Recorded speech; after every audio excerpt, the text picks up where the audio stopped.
안녕하세요, 에버영 시청자 여러분. 오늘 날짜를 기준으로 우리 가족의 건강을 위해 꼭 알아야 할 핵심 뉴스들을 모았습니다. 오늘의 건강 뉴스 TOP5 지금 바로 시작합니다. 첫 번째 뉴스 입춘 뒤 한파와 한랭질환. 첫 번째 소식입니다. 봄의 시작을 알리는 입춘이 지났음에도 불구하고 다시 기온이 급격히 떨어지면서 한랭질환에 비상이 걸렸습니다. 질병관리청은 최근 갑작스러운 추위로 인한 건강 피해를 각별히 주의해달라고 당부했는데요. 한랭질환은 추위가 원인이 되어 발생하는 저체온증이나 동상 등을 말합니다. 특히 우리 몸의 신부체온이 35도 이하로 떨어지는 저체온증은 초기에는 가벼운 오한으로 시작하지만 시간이 지나면 말이 어눌해지고 의식이 흐려지며 심한 경우 심정지까지 일으킬 수 있는 아주 무서운 질환입니다. 이런 사고는 주로 기온이 급격히 낮아지는 야외 활동 중에 발생하지만 난방이 충분하지 않은 실내에서도 일어날 수 있습니다. 특히 어르신들이나 만성질환을 앓고 계신 분들은 체온 유지 능력이 낮아 더 위험합니다. 이를 예방하기 위한 대처법을 꼭 기억하세요. 외출 전에는 기상 정보를 확인하고 가급적 야외 활동을 줄여야 합니다. 밖으로 나갈 때는 얇은 옷을 여러 겹 겹쳐 입는 것이 보온에 훨씬 유리하며 목도리와 장갑, 모자를 착용해 체온이 가장 많이 빠져나가는 곳을 차단해야 합니다. 또한 술은 혈관을 확장해 일시적으로 따뜻함을 느끼게 할 뿐, 실제로는 체온을 더 빨리 뺏어가므로 절대 금물입니다. 실내에서는 적정 온도인 18도에서 20도를 유지하고 건조하지 않게 습도 조절에도 신경 써주시기 바랍니다. 두 번째 뉴스 당뇨병과 안과 검진의 상관관계. 두 번째 뉴스는 당뇨병 환자분들이라면 절대 놓쳐서는 안 될 경고입니다. 당뇨 진단을 받았다면 혈당 조절만큼이나 중요한 것이 바로 안과 검진입니다. 당뇨병의 가장 무서운 합병증 중 하나인 당뇨망막병증 때문인데요. 이는 고혈당 상태가 지속되면서 망막의 미세혈관이 손상되어 시력이 떨어지고 심하면 실명에 이르는 질환입니다. 문제는 이 병이 침묵의 질환이라는 점입니다. 초기에는 시력이 조금 흐릿한 것 외에는 통증이나 특별한 전조 증상이 전혀 없습니다.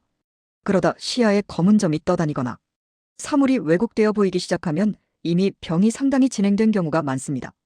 당뇨망막병증은 우리나라 성인 실명 원인 1위를 차지할 만큼 치명적입니다. 따라서 당뇨병을 진단받았다면 시력에 문제가 없더라도 즉시 안과를 방문해 정밀 검사를 받아야 합니다.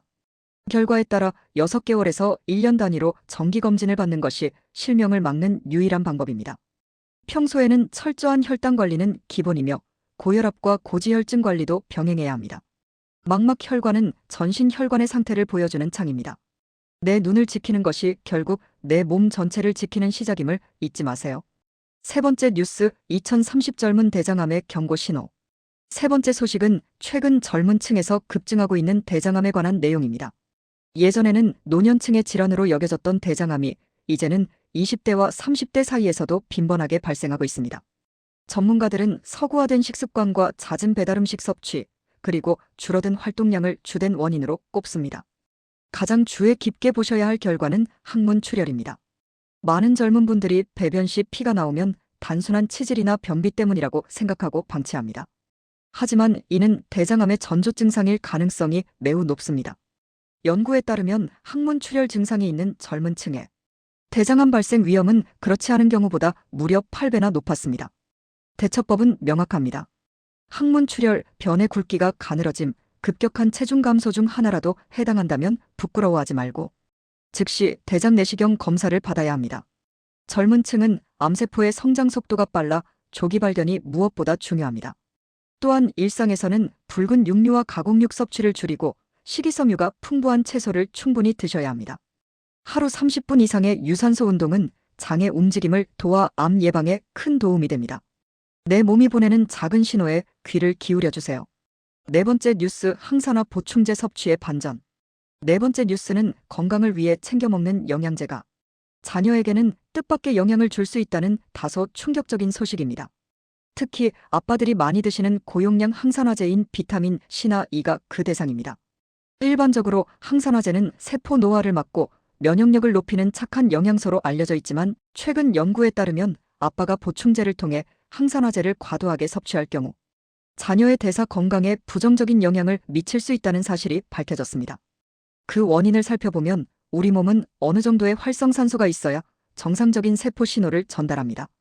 그런데 고용량 항산화제가 이 과정을 과하게 억제하면 정자의 유전적 신호체계에 변화를 줄 수 있고 이것이 자녀에게 전달될 가능성이 있다는 것입니다. 즉, 건강해지려고 먹은 영양제가 오히려 독이 될 수도 있다는 뜻입니다. 가장 좋은 대처법은 영양제를 보충제 형태보다는 천연식품으로 섭취하는 것입니다. 신선한 과일과 채소에는 비타민뿐만 아니라 다양한 파이토케미컬이 포함되어 있어 몸의 균형을 유지해줍니다. 만약 꼭 보충제를 드셔야 한다면 하루 권장 섭취량을 반드시 지키고 고용량 메가도스 요법을 장기적으로 시행할 때는 반드시 전문가와 상담하시기 바랍니다. 가족의 건강을 위한 선택이 더 안전할 수 있도록 세심한 주의가 필요합니다. 5번째 뉴스 겨울 스포츠 무릎 부상 주의보. 마지막 5번째 뉴스는 겨울철 스포츠를 즐기시는 분들을 위한 소식입니다. 추운 날씨에 스키나 스노보드, 스케이트를 즐기다 무릎을 다치는 사례가 속출하고 있습니다. 날씨가 추우면 근육과 인대가 수축하여 유연성이 떨어지는데 이때 무리한 회전이나 충격이 가해지면 무릎의 십자인대가 파열되거나 연골판이 찢어지게 됩니다. 부상의 결과는 생각보다 심각합니다. 초기에는 단순히 무릎이 붓고 통증이 있는 정도지만 제대로 치료하지 않으면 관절이 불안정해지고 2차 손상으로 이어져 젊은 나이에도 퇴행성 관절염이 올 수 있습니다. 운동 중에 무릎에서 툭 하는 느낌이 났다면 아무리 통증이 적어도 즉시 검사를 받아야 합니다. 대처법으로 가장 중요한 것은 충분한 예열입니다. 운동 시작 전 최소 15분은 스트레칭을 통해 관절과 근육을 부드럽게 풀어주세요. 몸의 온도를 높이는 것만으로도 부상 위험을 절반 이하로 줄일 수 있습니다. 또한 자신의 실력에 맞는 슬로프를 선택하고 넘어질 때는 손으로 짚기보다는 몸 전체로 구르듯 넘어져 충격을 분산시켜야 합니다. 부상을 당했다면 즉시 냉찜질을 하고 압박붕대로 고정한 뒤 병원을 찾으시기 바랍니다. 안전이 담보되지 않은 즐거움은 건강을 해칠 수 있다는 사실을 꼭 기억하세요. 오늘 준비한 건강 뉴스는 여기까지입니다. 이 정보들이 여러분과 가족의 건강한 일상을 지키는 데 도움이 되었기를 바랍니다. 구독하시고 알람 설정하시면 제때에 필요한 정확한 정보를 받아보실 수 있어요. 여러분의 건강, 에버영이 함께합니다.